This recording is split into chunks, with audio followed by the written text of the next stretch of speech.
جب انسان کو موت آ جاتی ہے اور وہ یہ دنیا چھوڑ کر آخرت کی دنیاؤں میں قدم رکھتا ہے تو سب سے پہلی منزل قبر کو پاتا ہے۔ وہ قبر جس کو حضور نے فرمایا کہ قبر جنت کے باغوں میں سے ایک باغ ہے اور جہنم کے گھڑوں میں سے ایک گھڑا ہے۔ جب میت دفن کی جاتی ہے تو اس کے پاس دو سیاہ کیری آنکھوں والے فرشتے آتے ہیں اور ان میں سے ایک کا نام منکر اور دوسرے کا نام نکیر ہے۔ دونوں اس سے پوچھتے ہیں کہ تم اس آدمی یعنی محمد صلی اللہ علیہ وسلم کے بارے میں کیا کہتے ہو؟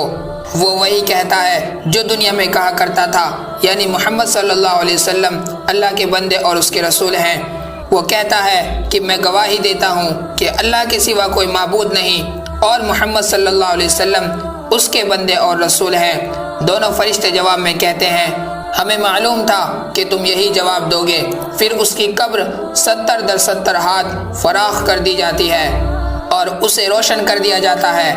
پھر بندے سے کہا جاتا ہے کہ سو جاؤ، اب تم چین کی نیند سو جاؤ۔ وہ کہتا ہے میں اپنے اہل و عیال میں واپس جا کر انہیں اپنی مغفرت کی خبر دینا چاہتا ہوں۔ فرشتے اسے جواب میں کہتے ہیں کہ یہ ممکن نہیں ہے، بلکہ اب تم دلہن کی نیند جیسی یعنی پرسکون نیند سو جاؤ جسے اس کے محبوب کے علاوہ کوئی نہیں جگاتا۔ چنانچہ وہ سو جاتا ہے یہاں تک کہ اللہ ہی اسے قبر سے اٹھائے گا، اور اگر مرنے والا منافق ہو تو فرشتوں کے سوال کے جواب میں یہ کہتا ہے کہ محمد صلی اللہ علیہ وسلم کے بارے میں بھی وہی کچھ کہتا ہوں جو لوگوں کو کہتے سنا تھا، اس کے علاوہ میں کچھ نہیں جانتا۔